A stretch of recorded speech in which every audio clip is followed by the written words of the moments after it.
Morning all of you. Today we will discuss about the cardiac arrhythmias, disturbance in the rhythm of the heart. It is a rhythm refers to the regularity as we have seen in the ECG. If you measure the RR interval, if the successive RR intervals are equal, then it is called regular rhythm. And spacing of the RR waves or the cardiac cycle waves. Any variation from the normal rhythm, and it is called arrhythmias. Simply disturbance in the rhythm of the heart. This is considered a slightly complicated topic, but I have simplified it, and once you digest the topics physiology, as far as physiology concept, topics of the ECG, topics of the heart, you can simplify certain things. So I have simplified for students to understand and classify it properly. We can understand it. I had written a book on cardiovascular system, published in 1999 only for my students. There I have formulated certain figures. Out of this is the important figure which we should remember. It shows the cardiac arrhythmias, how they are classified. First, the physiological cardiac arrhythmias and slight deviation from physiological. These are tachycardia, bradycardia, and sinus arrhythmia, which we all know increase in rhythm of the heart. Otherwise, this is normal. If you take the ECG almost normal except the rate. So, increase rate tachycardia, decrease rate bradycardia, including which is the entrain athletics and sinus arrhythmia with the respiration, what are the changes occurring. We see detail. Another category is overstimulation of the heart. And third category is the inhibition of the heart. So we have the overstimulation of the atria, overstimulation of ventricles. Overstimulation of atria is classified into APC. That is, first overstimulation is called atrial premature contraction. Before the normal contraction comes, it comes before that. So an abdominal impulse coming, that is called atrial premature contraction, APC. Then atrial paroxysmal tachycardia. Paroxysmal attacks. Comes and sometimes comes and goes away. For 1 minute, 2 minutes, then it goes away. It is called atrial paroxysmal tachycardia. And atrial flutter and atrial fibrillation. These are the 4 overstimulation of atria. We will see each by each what is the definition, how we explain it. What is full name? Atrial premature contraction, atrial paroxysmal tachycardia, atrial flutter and atrial fibrillation. 7 overstimulation of ventricles, VPC, VPT and ventricular fibrillation. VPC is ventricular premature contraction.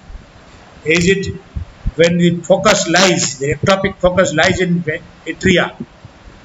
So it is called atrial premature contraction. Ectopic focus lies in ventricle. It is called ventricular premature contraction. Origin of the ectopic focus is within the ventricle. So ventricular premature contraction.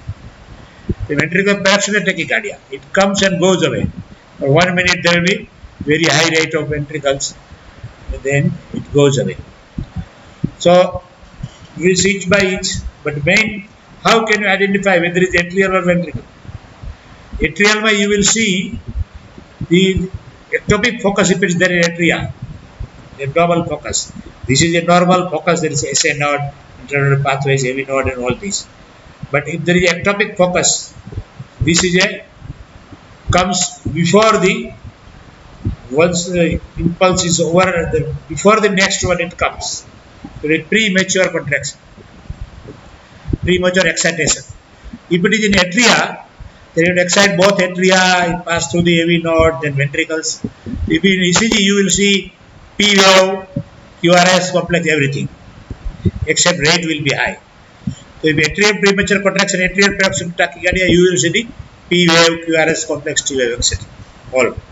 If it is ventricular premature contraction, there because there is no reverse flow of the impulse from ventricle to atria.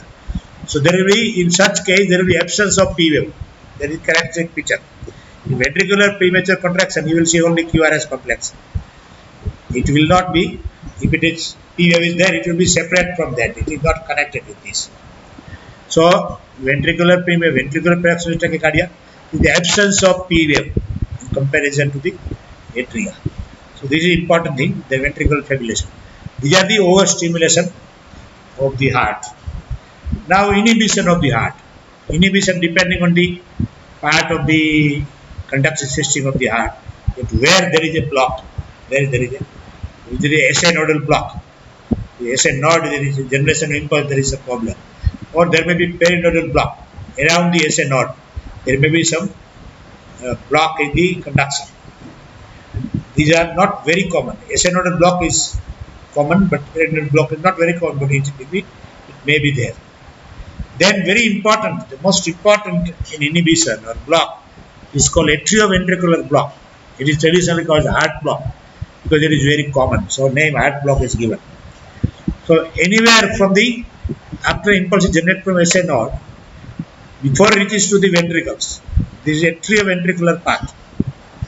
So anywhere block there, it is called atrioventricular block or it is heart block. It is classified into first degree heart block, second degree heart block, third degree, there is complete heart block, and Stock-Adams syndrome. Stock-Adams syndrome is the intermittent complete heart block. There is complete heart block for few seconds, few minutes, then suddenly the impulse comes.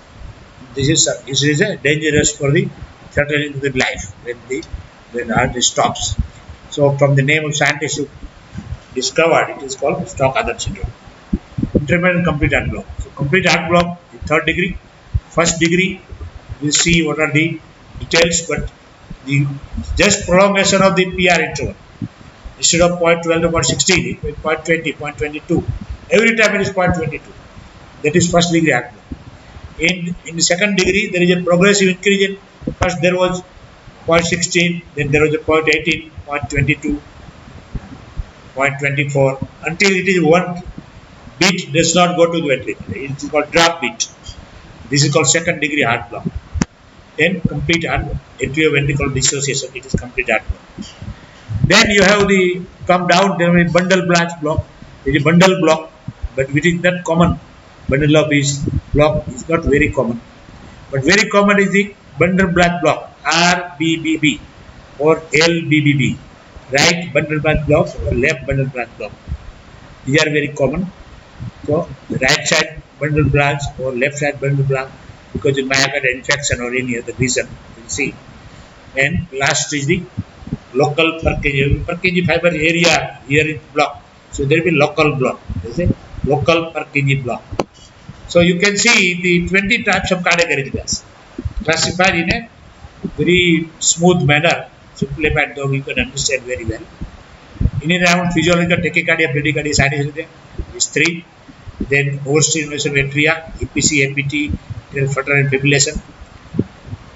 These are ventricular premature contraction, ventricular tachycardia, ventricular fibrillation. 10 of these, and these are the 10 blocks: the SA nodal block, perinodal block. Then 4 types of heart block. There is atrioventricular block. Then right bundle block, left bundle block, or the main bundle block, and the local Purkinje blocks. So these are important. We will repeat these things so that you can easily understand the. We'll see one by one.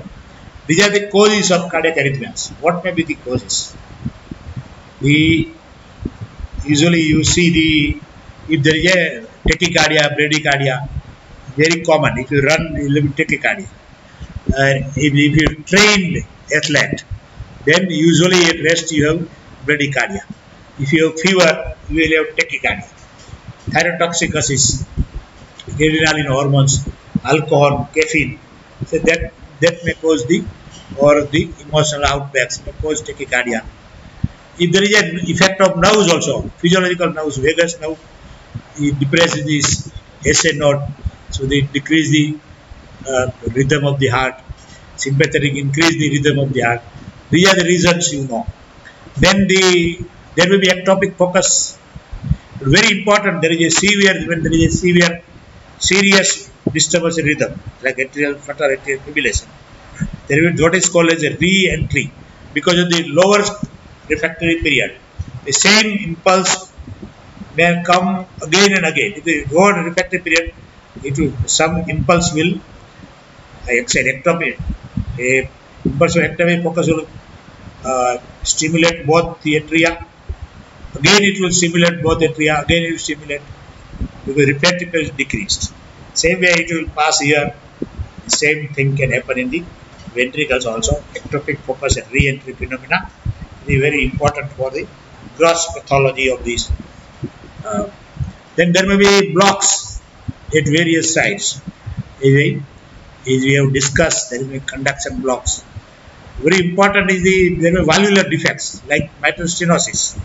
There is a lot of engorgement of blood and the dilatation, the hypertrophy of the atria that will cause the disturbance in rhythm. Same way with the hypertension, diabetes, any pathology, generalized pathology will disturb the physiology of the heart that can cause the disturbance in rhythm of the heart. Then maybe carditis, inflammation of the heart, epicarditis, endocarditis. Certain drugs like digitalis, which we are giving and there is the cardiac failure, that is known to have the disturbed rhythm. The disturbance in the potassium level, there is coronary ischemia. Another important cause is the myocardial infection. Certain parts of, for example, conduction system, right bundle block. These cells, because of the lack of blood supply, they will die. So there will be right bundle block because otherwise it will pass through the muscles instead of Purkinje fibers or bundle branch. The 5 meters per second, here is 1 meter per second. The impulse is passed very slowly. So it is the right bundle block. If the myocardial infection affects this left bundle branch, then left bundle branch block. So there may be many such causes. Causes are varied causes, and this is the same thing which I have written that physiological or not exactly physiological, which will be slight deviation from physiological,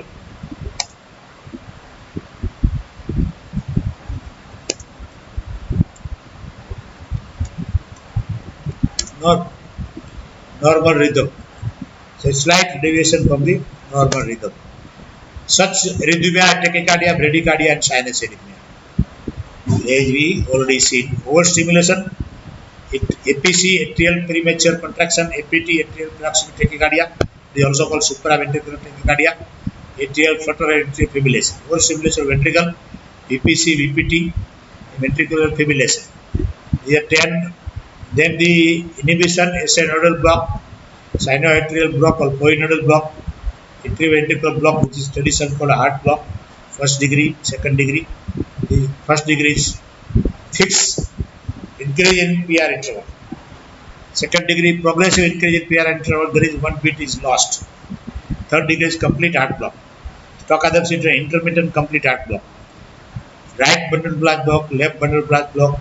The rarely bundle branch block may be there. The low kg per kg blocks. These are the.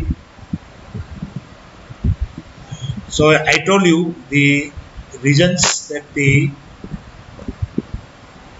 let us see the tachycardia.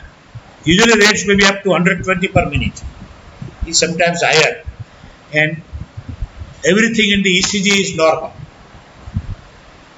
So P, QRST waves all will be there. Sinus tachycardia or normal tachycardia when the rhythm is from sinus sinoatrial node We see P wave, QRS complex, T wave, P wave, QRS complex, T wave. But if you measure the RR interval, it's much shorter. The rate is increased. RR interval is decreased. Heart rate may be 100 to even up to 150 sometimes. Usually up to 120. Rhythms is regular. P wave is sometimes tall and peaked or similar P wave normal age look just like normal. QRS complex, everything normal. The same thing. So then bradycardia. Athlete heart is normally bradycardia. The rate in athlete may be resting phase, maybe because of the long training. The vagus becomes powerful. It is not easily stimulated by the even running. We do running, there will be much increase in heart rate. The athlete heart rate increase will be less. Reserve is great.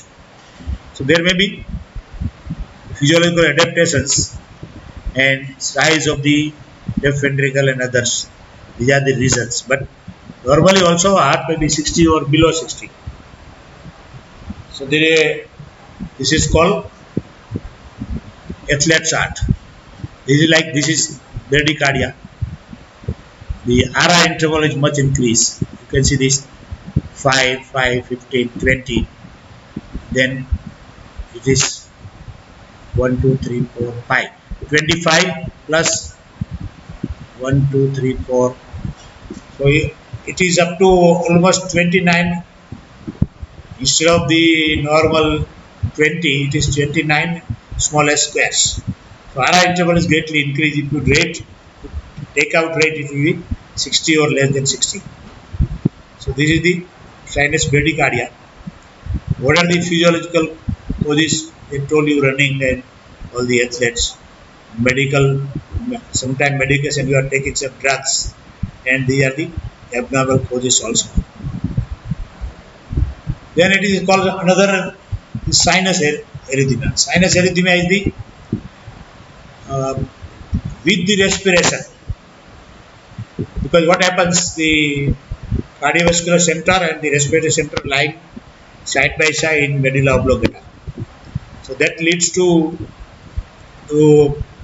condition where there is some collaterals. So during inspiration, the inspiration center is stimulated, and there is some collateral given to the respiratory center. So what happens? There is increased pulse rate or heart rate during inspiration, decrease during the expiration. This is called sinus arrhythmia. This is because of the vagal stimulation, etc. And so this is sinus arrhythmia. Here you see everything else is normal except there is some increased rate during inspiration. Now this is the now let us see APC. That is atrial premature contraction. Atrial premature contraction. What is the characteristic? The origin is the within the ectopic focus within the atrium. It comes before the normal beat. It is a solitary beat. Usually it is higher one. Here it is not same but higher one. Usually it is amplitude is higher. But what is very important is followed by compensatory pause. You can see this compensatory pause. So here beat is there, another beat should be here. It comes before this, and then there should be normal beat here. This much distance is there. Instead of this, there is a much greater distance. That is called compensatory pause, because solitary has come impulse and followed by compensatory pause. This is called. But otherwise, it is completely normal. P wave, QRS complex, T wave, P wave, QRS. Otherwise, everything else is as usual. This is called atrial premature contraction. Alcohol, caffeine, sometimes causes which are called benign atrial premature contraction. This is not progress and go to the other complications, other problems. Next is the atrial paroxysmal tachycardia. heart rate is much higher, usually more than 120 or more than 150, and comes and goes, comes in attacks. Ectopic focus lies in the atria. How you can know it? Because each and every beat is preceded by P wave followed by QRS complex. So you can see the P wave, QRS complex, QRS complex. So this is if it is completely, sometimes the distance, TP segment distance is decreased. So P and T merge in one, because this RR distance is so less. P and T is merged in one. So it may happen if the rates are very high. But the more important is heart rate is very high, comes and goes away. For example, it goes for some time, then there is nothing. This is normal.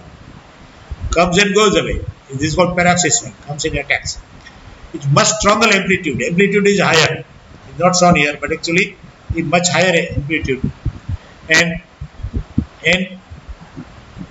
normally P wave, QRS complex, T wave, everything is there. So this shows that it is origin is within the atria. It is called atrial paroxysmal tachycardia. This is the same as supraventricular tachycardia. Paroxysmal supraventricular tachycardia occurs when electrical impulse above the heart or atria starts to produce abnormal rapid rate. So this is the supraventricular tachycardia, then it is normal. This is the supraventricular tachycardia. Now next one is the atrial flutter. We have seen APC, we have seen APT. Atrial premature contraction, atrial paroxysmal tachycardia. The next one is atrial flutter. What is atrial flutter? Flutter means there is a fixed rate unless there is a progressive increase in PR interval. There is a progressive increase in type 1. There is a just instead of the PR interval is increase every time. Normal from 0.12 to 0.16, but instead on type 1 atrial flutter, it is maybe 0.22. 0.22 in each and every beat. In each and every beat there is 0.22. So there is a delay in the. So this is called atrial flutter. You can see the rates are very high here. Atrial rates are very high, but each and every atrial P wave does not transmit it to the ventricles, because every node is having very high refractive period. So atrial flutter rates are very high, usually more than 200. So atrial rates are very high, but each and every is not transmitted to the ventricle, because every node was under refractory period. So atrial rates very high, ventricular rates are not very high. So every 1, 2, 3, 4, every fourth impulse is transmitted to the ventricle. Sometimes it may be every third, every fourth. So there is a fixed ratio. This is called flutter, atrial flutter. It may, if it is not treated properly, it may transform into atrial fibrillation. So the atrial rates are very high, maybe 200, 300 more. But each and every impulse is not transmitted in the ventricle. This is called atrial flutter. And this is all. We will see these type 1 and type 2. Usually there is a rate 3 to 1 or 4 to 1. This is type 1. It's a counterclockwise rotation against the counterclockwise rotation, and 3 to 1 or 4 to 1 ratio is there. And in type 2, not very common. Here the rates are 240 to 340 per spin. Entire drugs if you give it. In type 2, which is not very common, not atypical atrial fibrillation, allows a significant different re-entry pathway to type 1 flutter, which is typically faster, usually 340 to 350. This is type 2. And atypical atrial flutter rarely occurs in people. who have not undergone previous heart surgery or previous catheter ablation procedures. Left atrial flutter is considered atypical, common after incomplete left atrial ablation procedure. यदि surgery कुछ किया है तो ये उसमें होगा type 2, not very common. Now the one another is atrial fibrillation. When atrial rhythm is totally disturbed, it's called atrial fibrillation. In atrial flutter, you see every third or fourth beat was transmitted. Your third or fourth beat was transmitted to the ventricles. This is atrial flutter. But in fibrillation, nothing is there as far as atria is concerned. Atrial fibrillation is very common occurrence. In atrial fibrillatory waves are very small waves. In no way is it transmitted to the ventricles. Ventricle is totally different. Ventricle is totally contracted its own rhythm, and atria is contracted in its own rhythm. This is a very common problem in the people. This is very common problem in people. Very important is P wave is absent. These are all ventricular complexes, QRS complexes. Atrial fibrillation, you won't see any P waves. Powerful P waves will not be there. Small fibrillatory is called F waves. Fibrillatory waves may be there, but these are not transmitted to the ventricles because they are not very weak. So atrial fibrillation is abnormal heart rhythm characterized by the rapid and irregular beating of the atrial chambers of the heart. Often begins a short period of abnormal beating, becomes longer or continuous over the time. Atrial fibrillation for some time, then normal, it may be there, but atrial flutter may ultimately transform to atrial fibrillation. And sometimes there may not be any, because what happens, practically in atrial fibrillation, practically atrial contraction is stopped. Because the waves are so feeble, it fails to bring about the electrical, only electrical changes are there. There is no atrial contraction. That is important. Atrial fibrillation, there is no atrial contraction. What will happen to the blood flow? The last 15% of the blood which was going down during the atriosystolic phase, the last rapid filling phase to the ventricle, remember the cardiac cycle, that will not occur. The 80 to 85% blood will go down by the first rapid filling and slow filling phase. The last rapid filling phase will not occur. Because atrial fibrillation, though, fibrillatory electrical potential is so weak, fails to contract the atria powerful enough to push the last 15% of blood. So there will be decreased cardiac output, decreased efficiency of the heart, but the life can go on without 15%. But there are a lot of other complications in health. What will happen? The rapid and irregular beating of the chambers, being a short period, afterwards it becomes continuous. So a very common serious abnormal heart rhythm. As of 2020, more than 33 million people worldwide, and it affected 2 to 3% of the population in Europe and North America. It was so in developing world it was 0.6% in males and 0.4% in females. So atrial fibrillation is a huge problem, huge health problem throughout the world. So what it can cause, it is shown, because the atria is not contracting. Atria has become almost standstill.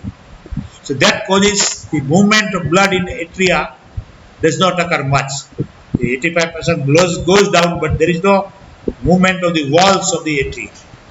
That leads to great problem of blood clot formation.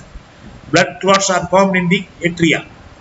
These blood clots which are formed in atria, that may form up, they dislodge sometimes, and it form embolism.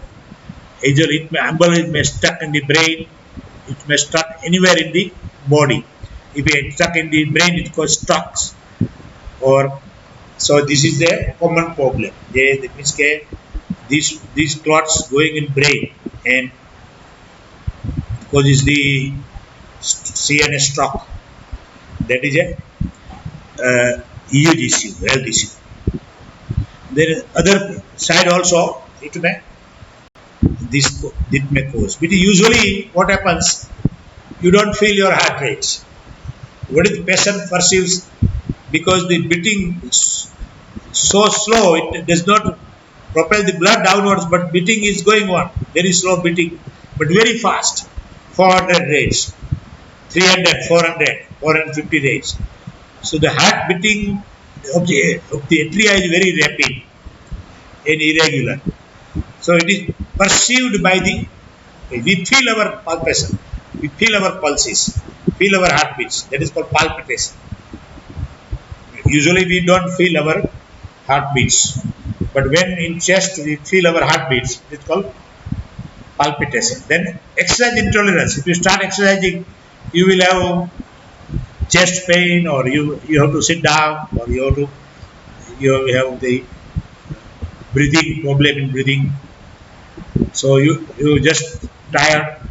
You don't tolerate the exercise. The exercise intolerance, or the feeling of own beats, that is called palpitation.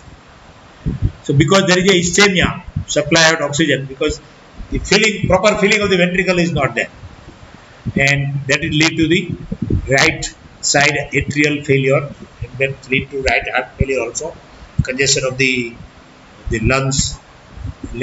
Lot of things can happen later on.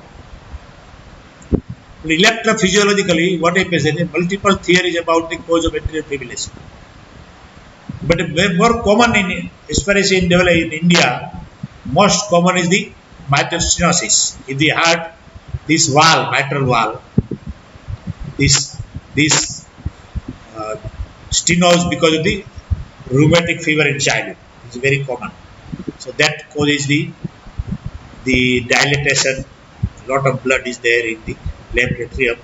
Left atrial hypertrophy, then failure, left artery. This is that causes the disturbance in the rhythm. The right side also, that is the atrial fibrillation. The most common is mitral stenosis. There are a lot of other causes. I will not go into much details. There is a re-entry phenomena also. Once the disturbed rhythm is there, it can, you take the 12 DCG, atrial fibrillation, you can find out very easily. You can do the echocardiography, and you can diagnose if there is disturbance in the size of the atria, valves, any other problem. American Heart Association and other associations are classified like this: non-atrial fibrillation, absence of clinical or echocardiac findings, including diseases, hypertension related pulmonary disease, pneumatics. And then there is a non-valvular and secondary to valvular defect, myocardial infarction, pericarditis, myocarditis. These are the reasons are shown. But the important thing is treatment. If once you diagnose the anticoagulant should be given, because no clot should be formed, and the physicians know the proper treatment. So we have seen this, the tachycardia, bradycardia, sinus arrhythmia. We have seen the overstimulation of atria, atrial premature contraction, solitary. It will have P, QRS, focus, everything, and a compensatory pause. Then atrial paroxysmal tachycardia comes and goes away, very rapid rate, more than 150. P and T may be merged because very high rate, but otherwise P, QRS complex T wave, everything is there. So it shows the origin in the atria. Then atrial flutter, the rates of atria is very high, but only third or fourth wave is transmitted to the ventricle. This is called atrial flutter. It may change into fibrillation. Fibrillation means literally there is no contraction of atria, but it's feeble contraction. Lot of rate, 300, 400 rates. As far as electrical impulse of the atria is concerned, there are ectopic foci, re-entry phenomena, but the walls of the atria does not contract powerfully because there is no single powerful stimulus. So this is the atrial loss of contraction of the atria causes clot formation because of brain stroke and many other problems in the health of the individual. There is atrial fibrillation. Now let us see this overstimulation of the ventricles. There is ventricle premature contraction, ventricle paroxysmal tachycardia and ventricular fibrillation. When the ectopic focus lies in the ventricle, there is no reverse uh, conduction in the heart. So what will happen? If you see the QRS complex, you will see, but you won't see the P wave. The absence of P wave is the main characteristic to diagnose the. This is the ventricular premature contraction. You can see single very huge contraction followed by a lot of compensatory pause. This is a ventricular premature contraction. This is a normal beat, but then it comes before the time of normal. Here normal should come another. This is a negative lead, V1 lead like that. So what will happen?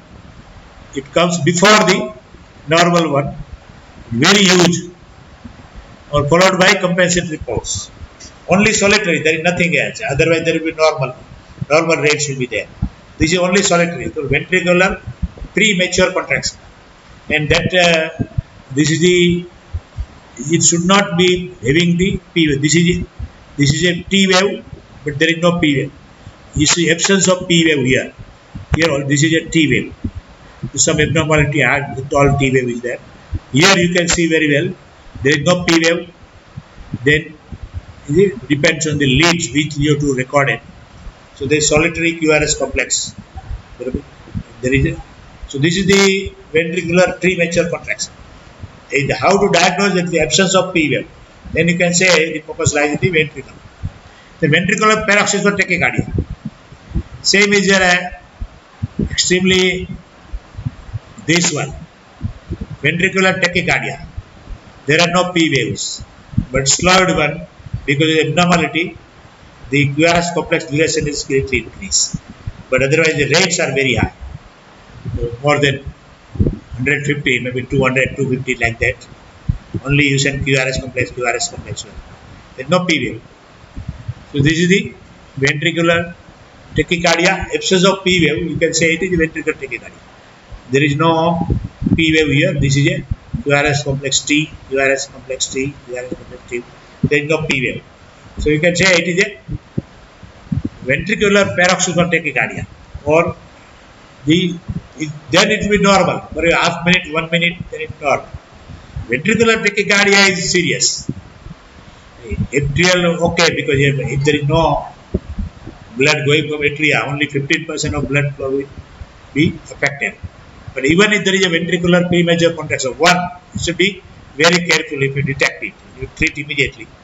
Ventricular tachycardia for some time, if it lengthens, with death also. But usually it disappears within up to 1 minute. It should be normal. During this time, patient will feel extremely palpitation. For some time, feeling of own pulse. Extreme palpitation will be felt. And there will be no electrical impulses are many, but there will be no enough powerful contraction. Because before the ventricle fills completely, again there is another contraction. Before ventricle fills, another contraction. So the blood flow from ventricle will be affected. There is a problem with the ventricular paroxysmal tachycardia. There is no ventricular flutter. There is ventricular fibrillation. There is a very serious thing. Direct imminent death is there. Ventricular fibrillation like this, but there is no effective contraction of ventricular wall. The rates may be 500, 600 like this. Small F waves, small fibrillatory waves. But there is no powerful contraction of ventricle. There is no time. Only electrical impulses are there. Ventricle almost stop.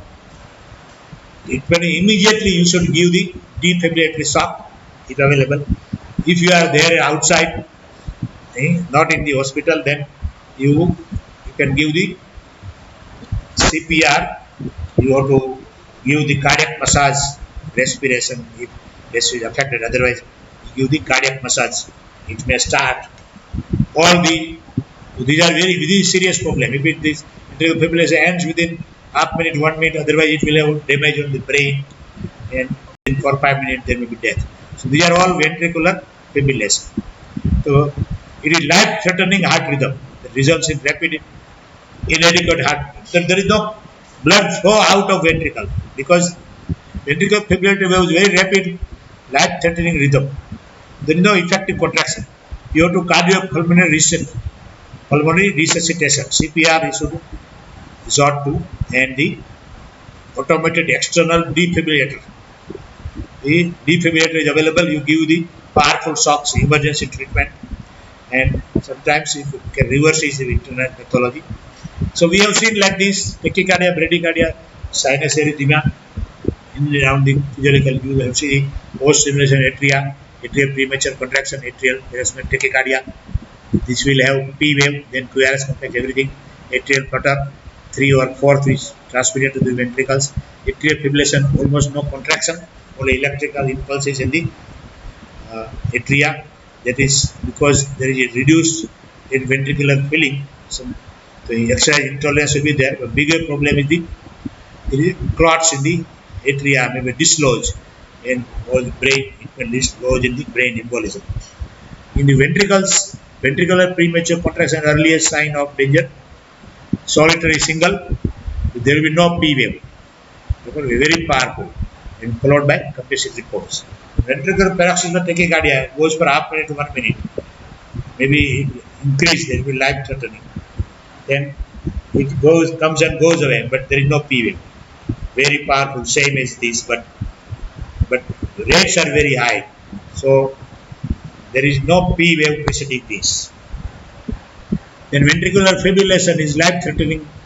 Almost there is a stoppage of contraction of ventricles. There are 300, 400, 500 electrical small F waves, though no powerful contraction.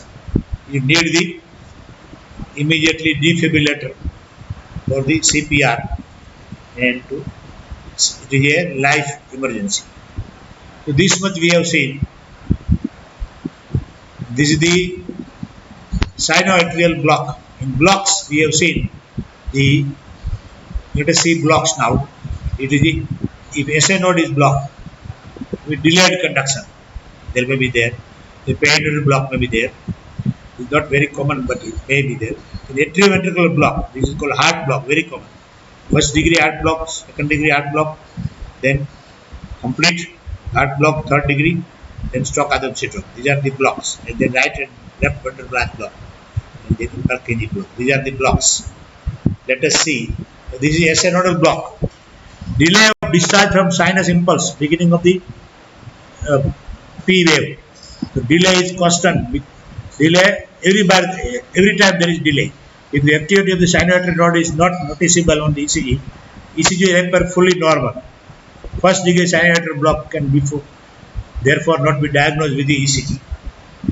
If there is after some time it will come, but we don't know. There is a reduced rate, but we don't know. It is not detected in ECG. There is a SA block, then perinodal block around the SA node, not very common. Then the first degree heart block. This is important. So this is, you can see the PR interval. It has increased from the, this is 5 and 7. So it is become 0.28 seconds instead of 0.12. 0.12 to 0.60 is normal. But every time it is same, 0.28, 0.28, 0.28, 0.28. This is called first degree heart block. Just lengthening of the PR interval.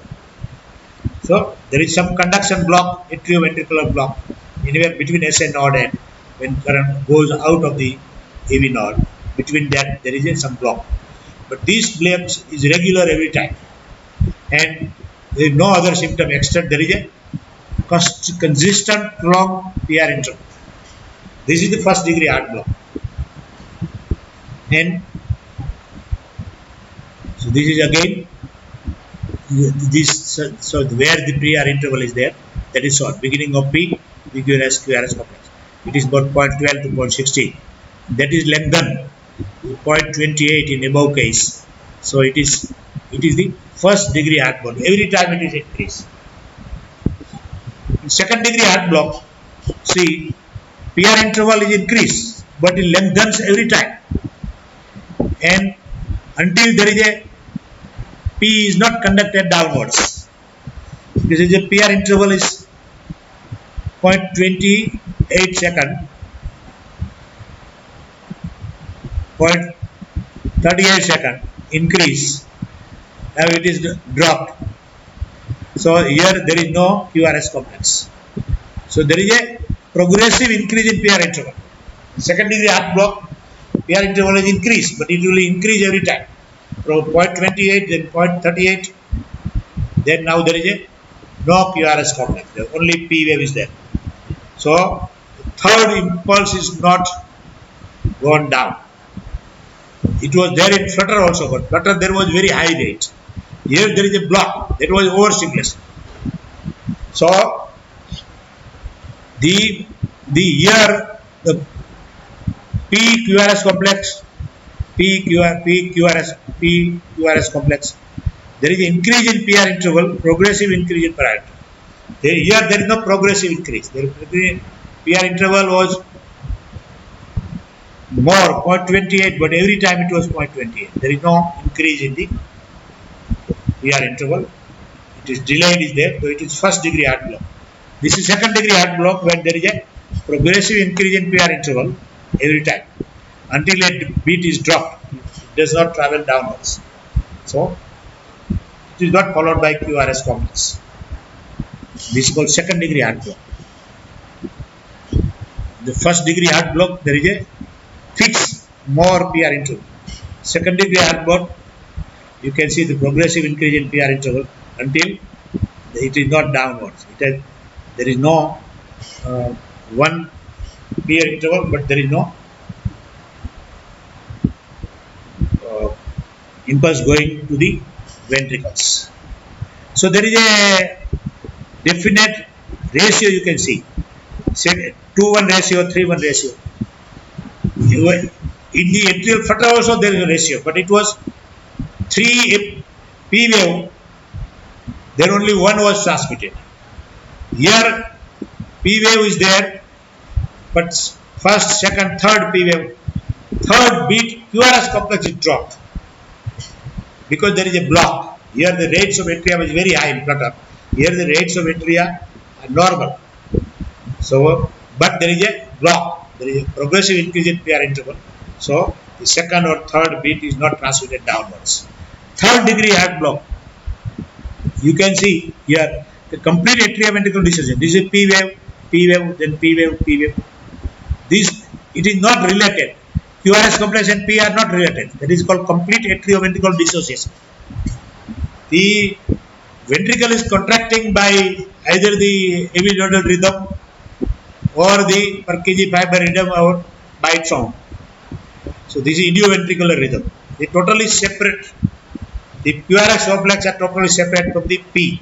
This is called atrioventricular dissociation. This is third degree heart block. So this second degree heart block is dangerous. And even flutter is dangerous. What is the treatment of flutter or second degree heart block? You create a complete heart block. You give drugs like quinidine and create a complete heart block. So at least reduce rate 30 per minute, 50 per minute, whatever is there, QRS complex.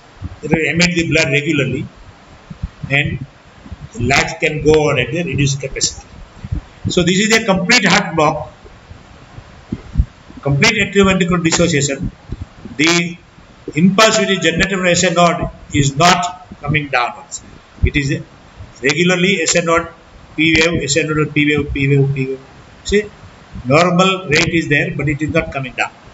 And here this is again the second degree block. This is called Möbius type 2, in which PR interval is progressively increasing. Then there is a no QRS complex, as I told you. The third degree complete heart block. What are the ECG manifestations? Dissociation between P wave and QRS complex. That is most important. P wave may overlap on T wave or QRS complex because there is कोई लेना देना नहीं है, बीच में कभी-कभी मिल जाते हैं. That is the overlapping. PR interval is not constant. Rate usually less than 40 because the capacity of ventricle to generate rate is less than 40. QRS complex usually wide and sometimes normal also. Now this is the very unique disease. It is very life threatening. This is called Stokes-Adams syndrome. It is in other words it is called intermittent complete heart block. Intermittent complete heart block. Stokes-Adams syndrome, the heart block is there, complete heart block comes for a half minute, 1 minute, sometimes lengthen. If it increases more than 3 minutes, it's life threatening for brain damage to the brain. So this was a other main stop were two scientists. Whatever they observed, periodic fainting spells in which there is intermittent complete heart block. They suddenly people fell down because there is no heart stop. So it is there is no blood supply to the brain. So there is a periodic fainting spells with there is intermittent complete heart block or high grade arrhythmia that results in loss of spontaneous circulation, inadequate blood flow to the brain. Named after two Irish physicians, and William Stock and Robert Adams. William Stewart published in 1771. What is signs symptoms? Typically occurs without warning, leading to sudden loss of consciousness. Prior to an attack, a patient may be pale with hypoperfusion. Abnormal movements may be present, typically consisting of twitching after 15-20 seconds of unconsciousness. These movements, which are not seizures, because of brain hypoxia, it occurs because of brain hypoxia. Breathing typically becomes normal throughout the attack. That is important. Upon recovery, patient becomes flushed. Heart rapidly pump the oxygenated blood from the pulmonary beds to the systemic circulation. Heart rate then increases. As with any syncopal episode that results from a cardiac dysrhythmia, the fainting does not depend on patient's position. If it occurs during sleep, the presenting symptoms may be simply be feeling hot, flushed or waking. Nothing else. You may not notice also. So the attacks are caused by a temporary lack of cardiac output caused by transient abnormal heart rhythm. Paroxysmal supraventricular tachycardia or atrial fibrillation reported as the underlying cause in 5% of cases. So Stock-Adams syndrome may be diagnosed from the history and paleness prior to the attack. Treatment is the use of drugs like epinephrine, adrenaline, where drugs are given, but very important is undiagnosed remain. It has a 50% mortality rate within a year of first episode. 50% patient will die if you fail to diagnose early. This is a dangerous thing. So we have seen up till now, this is the Stock-Adams syndrome. We have seen the blocks, sinoatrial block, periatrial block, atrioventricular block. We have seen the first degree block when there is increase in PR interval, fixed increase 0.22 every time, 0.22, 0.22. Then the second degree heart block, there is progressive increase in PR interval until one beat does not travel downwards to the QRS complex. 2J1, 3J1, only third beat, only second beat will travel downwards. Then third degree is complete atrioventricular dissociation. Atria will contract own rate, ventricle its own rate. Stock-Adams syndrome that we have seen. So we have seen up to this 16. Only remain is bundle branch block and Lockerbie-Perkin block. Let us see what is bundle branch block. So this is the SN node, AV node, interneural pathways, bundle of these, branches of bundle of these, and Purkinje fibers. So what happens in bundle branch block? This is very common. Bundle block is not very common. Here it is very common. So what happens is there is a septal myocardial infarction.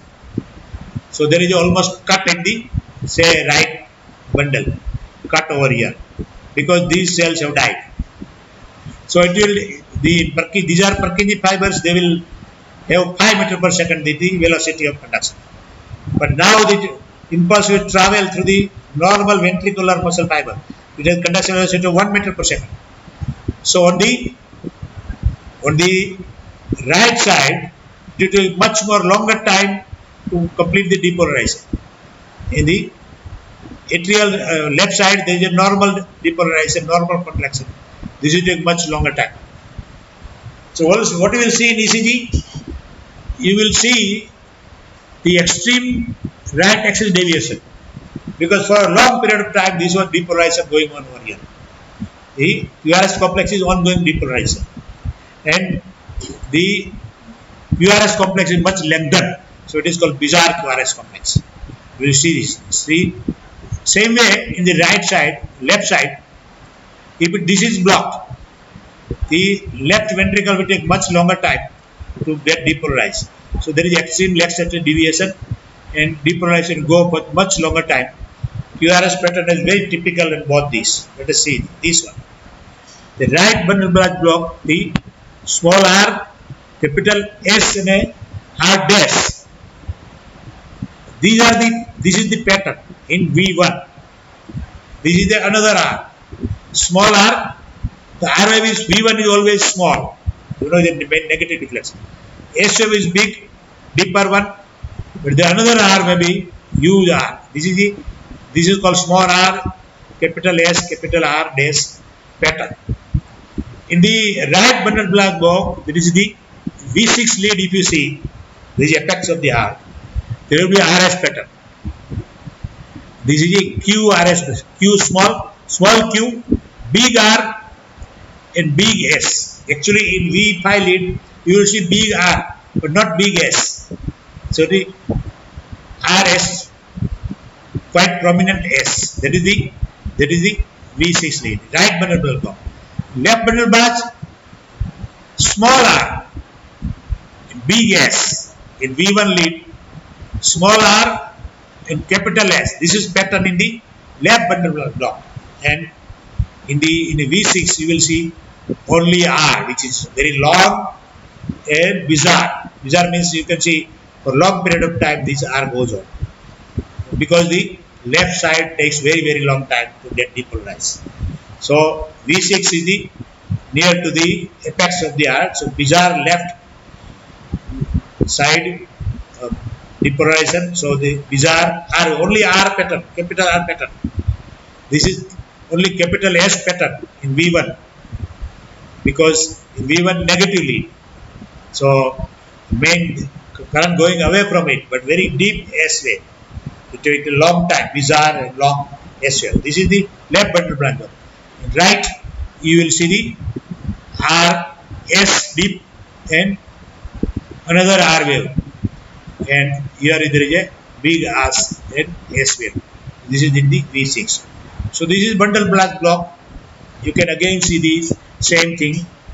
In the V6 you have the bizarre and long R wave in V6, left bundle branch block, and very deep S in the V1. Here in the right bundle branch block, you see the capital S and capital R pattern. Small r, capital S, capital R pattern, and the small q, R, S pattern, that is the V6. So this is the again shown the same thing, big R in V6, in the left bundle branch block. You can just read, you see the left bundle branch block. Then deep S wave, then in V1, big R wave, bizarre one. That is the in V6. This is left bundle branch block. We can directly diagnose. So main bundle is very rare. The Purkinje blocks also not very common, but only local area block is there. So this is the, if you keep it treated, what is the treatment of this arrhythmia? Arrhythmia treatment is not very easy. Specialists are there. Even in cardiologists, super specialists you can say. In cardiologists, only few people who are fully trained in the arrhythmia, they can treat it, because sometimes you see bundle of Kent present. Bundle of, we have seen in the first second figure we have seen.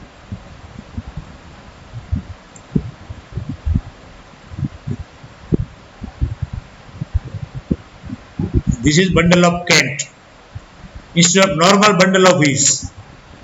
Many times bundle of Kent, another bundle is present which can transmit the impulse from atria to ventricle. This is very notorious. If the specialists, cardiologists who are arrhythmia specialists, they find there is bundle of Kent is there, they do surgery and remove this bundle of Kent.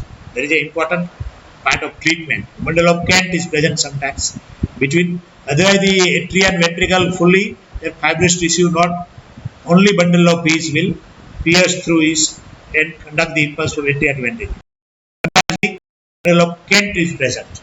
So bundle of Kent is there, it should be removed. Ablation of the bundle of Kent. We have important part of treatment. So if you remain untreated, what is happen? These are untreated patients. Number of arrhythmias. Atrial tachycardia, this much is untreated.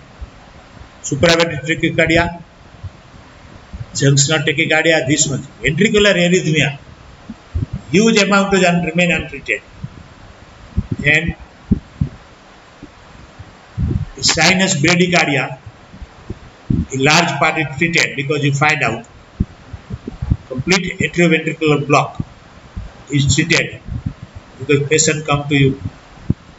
So these are the things or a success of treatment of arrhythmias by ablation. By surgery you can many of the arrhythmias, and more important is nowadays in a blacks or in the blocks or is an artificial pacemaker. A very important invention in cardiology. If there is any problem, then a powerful pacemaker is given put in the atria and or the in the surface of the, not even in heart, it did not go in heart. The wire is connected to the heart and put in the beneath the chest wall. So the permanent pacemaker, even temporary pacemaker is also there for emergency procedures. These have a battery which remain for 5 to 10 years active. So permanent pacemaker is there. That is our important treatment. The success of treatment of arrhythmias by only surgery you can do. Atrial flutter is there. 88 to 95% of you can cure because bundle of Kent is usually there and you can remove it. Atrioventricular nodal re-entry tachycardia. Atrioventricular basically focusing within the atria. There you can re-entry phenomena you can avoid by surgery with the abnormal bundle of Kent or any other abnormal fibers are there, you can be removed. Atrioventricular re-entry tachycardia. Atrioventricular head, that means that is easy to treat. Paroxysmal atrial fibrillation, 70 to 80% you can cure. Positional atrial fibrillation, 50 to 70%. Atrial tachycardia, ventricular tachycardia, ventricular ectopy. So this is the rate. These are the, at least you have good success in the these types of arrhythmias. So this is the today's discussion, and I hope you understood it here. Cardiac arrhythmia are very difficult to understand, even for a physician. But I have simplified it, and it will be very useful for you to disturbance the rhythm of the heart. This is the tachycardia, bradycardia, sinus arrhythmia, APC, APT, atrial flutter fibrillation, atrial premature contraction, paroxysmal tachycardia, overstimulation, ventricle, VPC, VPT, ventricular fibrillation. Then there is a inhibition. It's a nodal, perinodal block, atrioventricular block, there is a heart block, first degree, increase in PR interval, fixed one, second degree, successive increase in PR interval until the beat is dropped, then third degree, complete heart block, Stockhausen syndrome. Then right bundle block, left bundle block, and local Purkinje block. These are the causes. I told you there may be the sympathetic nerves, parasympathetic nerves, adrenaline, thyroid, toxicosis, alcohol, caffeine, they all affect the S node. Then athletes. Then there will be ectopic focus, bundle of Kent may be there, re-entry phenomena may be there. There will be ectopic focus within the ventricle, re-entry in the ventricle, digitalis, drugs, potassium, and the carditis, pericarditis, a lot of things are there. There is a very common is the mitral stenosis and valvular defects. Then there is conduction blocks over here. There is a myocardial infection, any other causes. These are the important causes. There is a, this we have seen sinus tachycardia, then bradycardia, tachycardia, bradycardia, athlete's heart. This is with respiration. The change is in the rate of the heart. This is called sinus arrhythmia. Inspiration more rate, expiration less rate. This is the atrial premature contraction. There is a solitary beat followed by compensatory pause. Usually there is a higher. It's not here, but higher. And there will be P, QRS complex, TU, everything will be there. There is a atrial premature. Atrial proximal tachycardia comes and goes away for some time. It is very preceded by P wave, so when you identify it. This is atrial flutter. Lot of atrial rates 200, 300, 350 like that. Only third or fourth one is transmitted below. Ventricle rate is usual 50, 60, 70, but here the rate at 200, 300. So this is a flutter, atrial flutter. It may turn into fibrillation also. Type 1 and type 2 flutter are there. Atrial fibrillation is a very huge health problem, and there is a no contraction of the effective contraction of atria. Only the potential changes are there, and because of the clot which is formed here, it may form emboli. And this loss in the it will stuck in the brain, that may lead to stroke, brain stroke, and this is very common. There is a few other problems. Electrophysiology, the atrial fibrillation, the lot of, you can see lot of ectopic foci, and only electrical activity is going on. There is no power contraction out there. Echocardiography you do in the treatment, very important to start the treatment atrial fibrillation. Anticoagulant should be given. Now let us see the ventriculars one that we have seen already. Ventricular premature contraction, only solitary one, very powerful, followed by compensatory pause, but there is no preceding P wave. So you can say abnormal focus lies in the ventricle. Ventricular paroxysmal tachycardia at the same time, there is no P wave, very high rate, 250 or so, but there is no P wave. So it is ventricular, life threatening if it is longer. Then we have seen the, now let us see ventricular fibrillation only. We have seen the ventricular paroxysmal tachycardia, ventricular premature contraction. Ventricular fibrillation is very life threatening. This is a ventricular fibrillation. Immediate defibrillator should be applied for the cardiopulmonary resistance, CPR, cardiac massage. Otherwise, if it lengthen, we stop sometime. Otherwise, lengthen, it will cause death, because in this there is no effective contraction of both ventricles. So imminent death is there. So this is the only blocks remaining. The sinoatrial block does not detect in the, it takes longer time to come, so rates should decrease, but you cannot detect in ECG. Then perineural block, not very common. First degree heart block, this is the increase in the PR interval, 0.28 here, but every time it is 0.28. There is no progressive increase in PR interval. This is for first degree heart block. If there is a progressive increase in, this is 0.28, then 0.38, then there is a drop beat, there is no ventricular beat here. So this is called second degree atrioventricular block, second degree heart block. This is second degree heart block. They are all first degree, second degree, then third degree complete heart block. There is a rates of atria and ventricle are completely is not related to each other. Complete atrioventricular dissociation.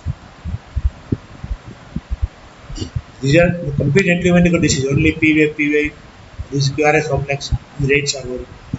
Stokasm syndrome is a health problem. Sometimes syncope occurs, suddenly patient fell down, and it is an intermittent complete heart block. Then there is a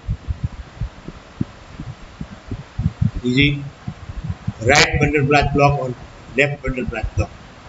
The right bundle branch block, you see the alug pattern, small r, s, r pattern, V1, and capital R and S pattern in the right bundle branch block. In left one, small r only very deep, V1 very deep S, bizarre and deep S, bizarre and high R wave in the V6, that is the left bundle branch block. It is the same thing, bizarre and big R wave in V5, V1 big S wave in left bundle branch. Right, there is a typical small r, S, capital R pattern in V1, and V6 there is a capital R and S pattern. So the same thing, big, this is left bundle branch block, big S wave, here big R wave. So this is the statistics. There is our discussion today. Thank you all. Thank you very much for accompanying this.